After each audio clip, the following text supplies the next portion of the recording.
8th of May. I'd like to invite Councillor Waru to open us up with the karakia. Kia ora tātou, kia moi tātou. E tō mātou matu e te rangi kia tapu tō ingoa kia tai mai, tō rangatiratanga kia mea tia tāu he pai ai ki runga ki te whenua. E rite anō ki tō te rangi ho mai kia mātou ai ane he taro mō mātou mo tēnei rā. Murua o mātou hara me mātou hoki e muru nei o te hungai harana kia mātou. Aua hoki mātou e kawaia kia whakawai e ngari whakaurangi a mātou i te kino. Nau hoki te rangatiratanga te kaha me te kororia, ake, āmino. Amen. Ngā mihi nui ki a koe, Councillor Waru. Thank you very much for our opening karakia.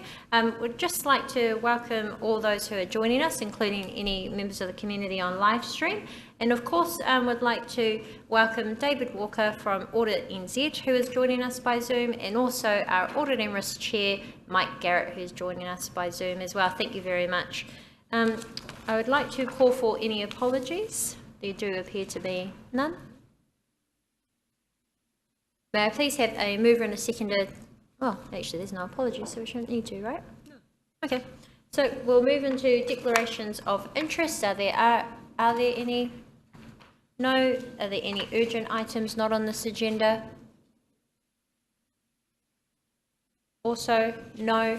So we will move into our only item for today. This is the adoption of Council's annual report for the year ended 30th of June 2023. First of all, I'd like to ask for a mover and a seconder to receive the report. That's moved by Councillor Waru, seconded by Councillor Kai Fong. All those to receive, please say aye. Aye. Thank you very much. So to overview our report for us today, we've got Thomas Colley, but also David Walker and also David Jensen if needed. So we'll hand over to you, Thomas, to lead us off. Thank you. Thank you, Your Worship, and hello again, councillors. I'll take the report as mainly read and have any questions that you may have on the financial result itself, and probably just cover off some of the challenges that we had in preparing the report and getting it finalised, which is why it is a little bit late, and just what a bit of our focus is going forward. So for us, there were a couple of challenges, in particular around some of our asset information and revals that was caused some time delays. So we are having a strong focus on that this year, getting ready for next year with regards to finalising that information a month earlier than we normally plan to ensure that information is complete and reconciled and available to our auditors early. Over the past couple of years as well, we've had some challenges around our internal resourcing. So it's very pleasing that at the moment we do have a very good, stable team in place that has now had the opportunity to experience the majority of the last annual report cycle. So we are in a much better place on that one going forward. And in addition, we had some challenges as well with some of our CCOs. So this was the first year for us where 3 of our CCOs have 3 different auditors and 3 different timings, and it was a little bit problematic with regards to bringing some of those elements together for our group accounts. So they were the three main areas of focus for us, but in saying that, we are also undertaking a review ourselves with regards to looking at what other opportunities are available to us to become more efficient in this space. With that, I'm happy to hand over to David Walker as our Audit Director and give him an opportunity to speak to the audit work and the audit opinion if he wishes. So.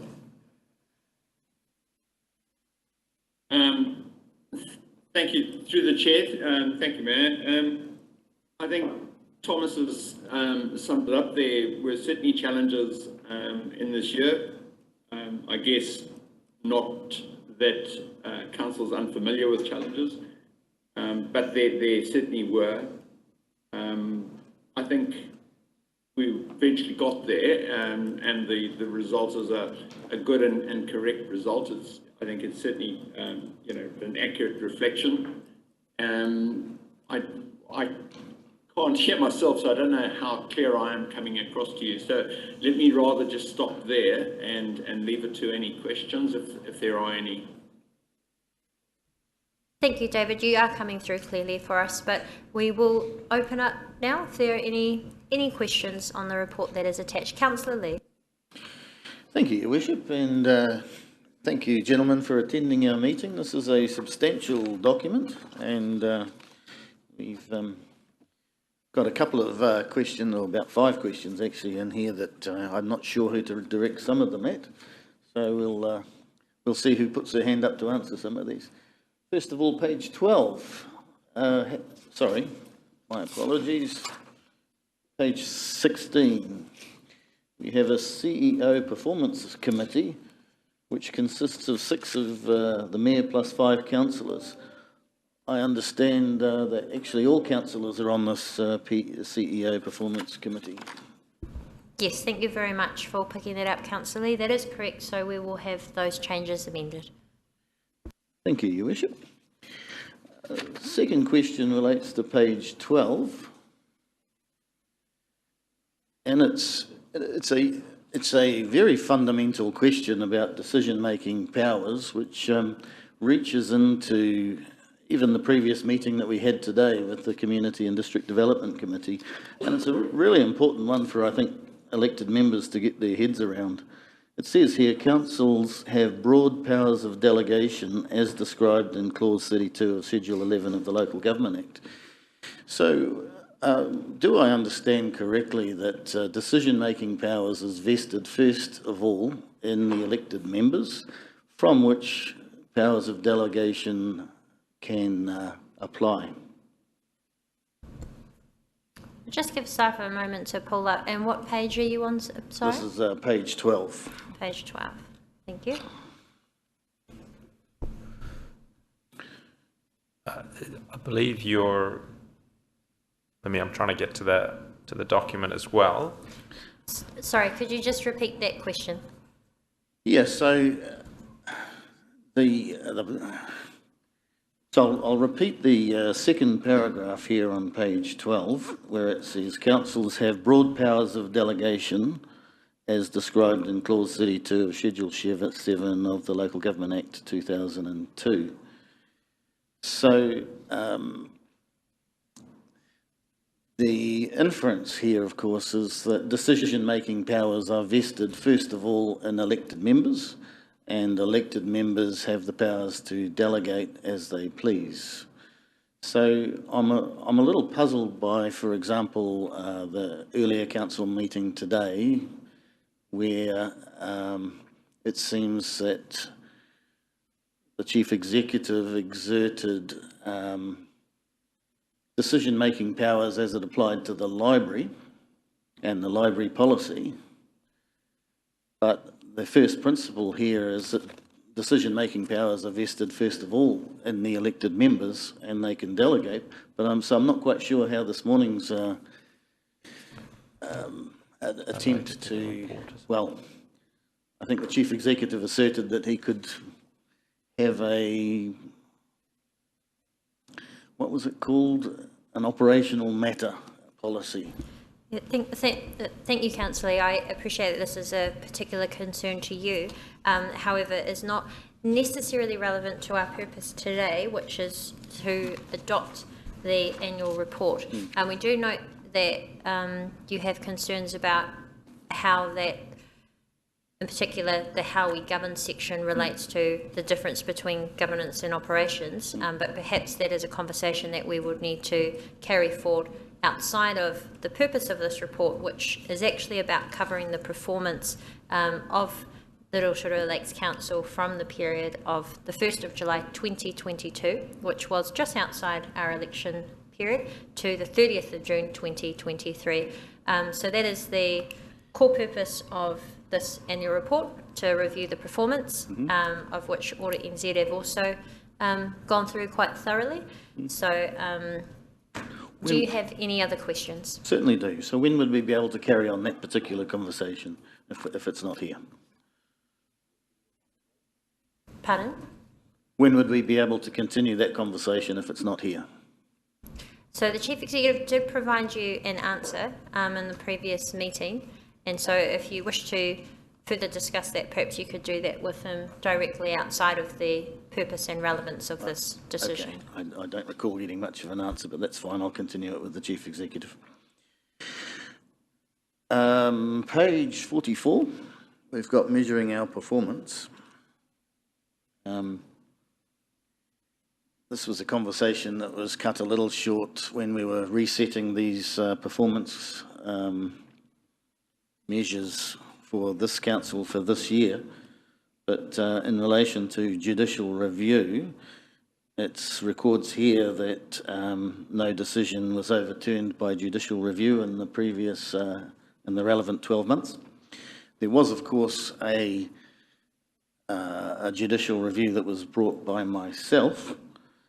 So I'm just going to comment that I don't think this particular performance review was terribly helpful if it comes to creating a sense of trust and confidence within our community around council decision making, when council made a decision that the Attorney General sort of described as unlawful or discriminatory.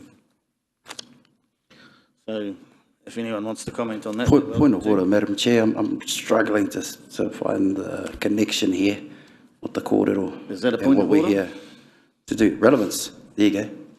Yeah, sorry, Councillor Waru's just raising the relevance of this.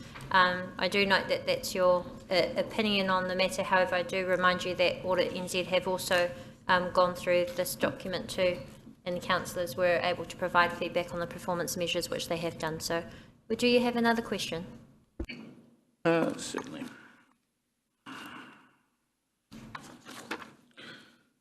Page 132. Software as a service. There's a rather complex couple of paragraphs here.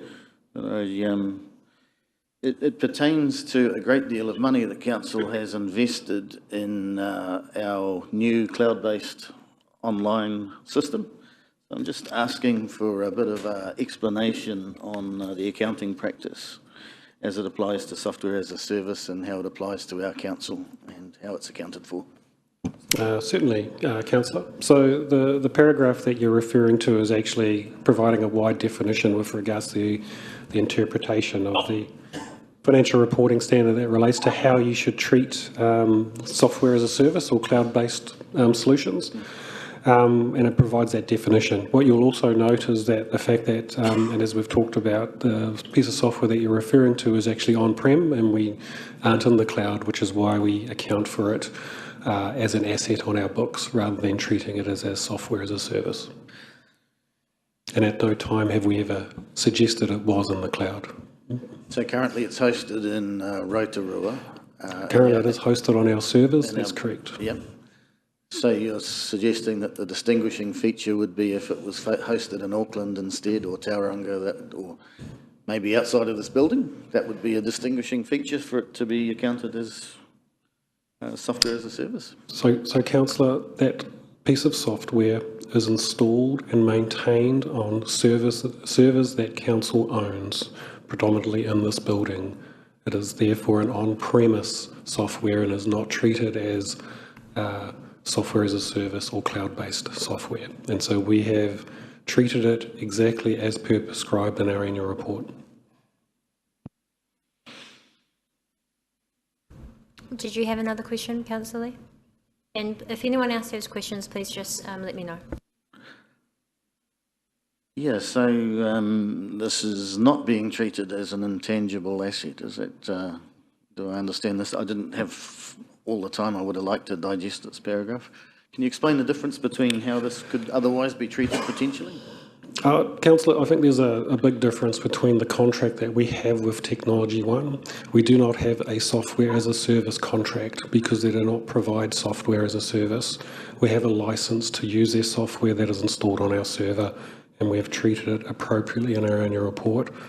If not, our auditors would have pointed that out and we would have been required to change our disclosure on that. So there is discussion about potentially the software moving into the cloud, so that would change accounting procedures for future, if that were to happen, is that correct? Yeah, and if we make a decision into the future, then we would have to look at the asset that we currently carry and do a valuation of that and likely write it off. And any costs associated with acquiring software as a service would be accounted for appropriately and expensed as required through our annual report. So can you explain how the configurations of our software is accounted for? Yep, the configuration is a cost as part of delivering the software on-prem and is therefore capitalised along with all the staff costs that go into that as well. I think we've heard that thank you. there's been enough, we've had expert opinion on this, so I think we can be confident that it's been catered for appropriately. Were there any further questions from councillors? There appear to be none. I would just like to check if, and we do welcome the, also on our Audit and Risk Committee as independent member Stuart Henderson, who has also joined us by Zoom. I just wonder if there was any comment from yourself, David Walker, or yourself, Mike Garrett, as Chair of Audit and Risk before we put this to the vote.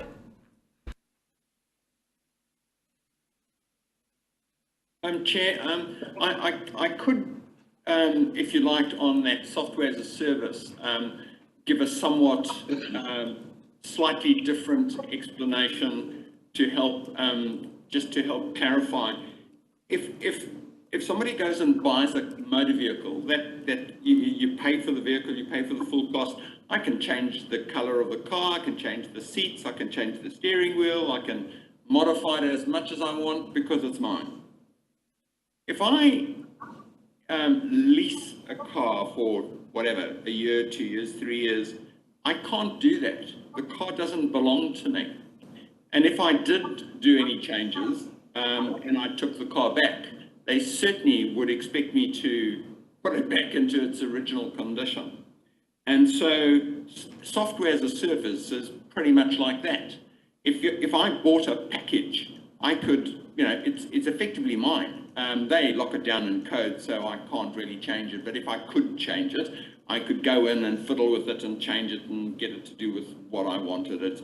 And of course, there might well be things like copyrights and a lot more complicated things. Software as a service, though, is you just using it. Somebody else will be maintaining it, upgrading it. You're renting, you're leasing that software. So I hope that analogy tries to just clarify that concept. It is a newer concept, absolutely, it is a newer concept, but, you know, and Thomas's comment about writing off the costs is what you do if you were leasing a car. So hopefully that helps clarify. Your last question is, do I have any other comments? Just in terms of the report that's in front of you, there will be just 1 or 2 tiny edits in the audit opinion. Nothing substantial, it's just a paragraph. The version that I've got in front of me, there are really minor edits, but it is our opinion and we try and get the opinion absolutely standardized. There might be, you might have a newer version. The changes I'm talking about I emailed to David Jensen, so David has a summary of those, but I can catch up with David Jensen after the meeting. Thank you, Chair. Thank you very much. Thank you, Your Worship. Mike Garrett here, so Chair of Audit and Risk. So the only comment I wish to make is just at the last audit meeting we agreed to undertake a review, an independent review of the annual report audit process with a view to identify the key issues and challenges behind the delay, and more importantly the recommendations to address those so that Council's in a position to adopt the annual report on a much more timely basis. So I'm looking forward to that review being undertaken over the next month, and we'll consider the recommendations hopefully at the June meeting. Thank you, Your Worship. Thank you very much, Mike. So that concludes all of the questions. Do I have a move that's moved by Councillor Kai Fong? Do I have a seconder? Seconded by Councillor Waru. We now open up for any discussion before I put this to the vote.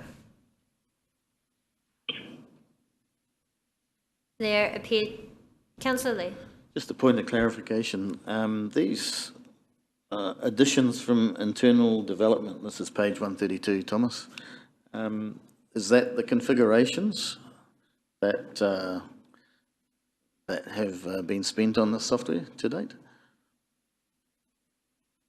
So we're kind of in discussion. We've sort of passed it. I'm not sure if that's the level of detail that would we really need to delve into right now, so. Okay, so Thomas is happy to give you an update following this. As the mover, do you wish to share anything? Councillor Kaifong. Thank you, Chair. Yeah, I'm happy to move the recommendation. I think it's great that we can actually finally adopt this annual report. Thank you to David and your assistance on this, and to Thomas, David and the rest of the team. Yes, it has been a bit delayed, but great to finally get it over the line. And thank you, Mike, for the suggestion that we just look at how we can make continuous improvement in our processes. Just to go back to the comment that Councillor Lee made earlier on about the delegations and the reference to the Local Government Act, Council does have the power of delegation to delegate to another committee or to an officer of Council. The only thing that we cannot delegate are the things like to make a rate or a bylaw or to borrow money. So we do have a power of delegation, which is what we did this morning. So just making that point clear that we're not doing anything that we shouldn't do.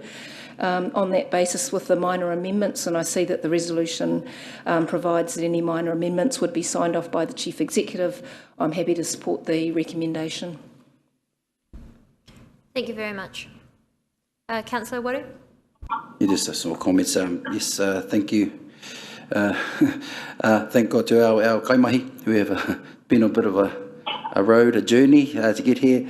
I mean, June 30th, 2023, we're nearly June 2024. So I think, you know, considering the journey, it's good to say, you know, and I'd like to say we've got what would you call it, a clean bill of health in the financial, in terms of our finances and things. And there are also some things there listed out for us to work on. And it's great, it's good, it gives us some direction. So I'm totally stoked that we're finally there, because it did cause us a bit of stress, but we're there. And I hope the next one won't be as stressful, and we'll have these things in place by then. Nā reira, kia ora tātou, that's us. Thank you very much. I will now put that to the vote. All those in favour, please say aye. Aye. Any against? That is carried. Thank you very much. Look, I wish to thank our Audit Director, David Walker, and also his team, and also our Chair of Audit and Risk Committee, Mike Garrett, for joining us online. And of course, a very big thank you to Thomas Collet and his team. I know it has not been an easy process getting here, and we do appreciate that there will be the review for continuous improvement, as Councillor Kaifong has mentioned, but it's fantastic to get this across the line. And now we will focus, of course, on the next annual report. So this concludes our meeting for today. May I please ask Councillor Waru to close this with a karakia.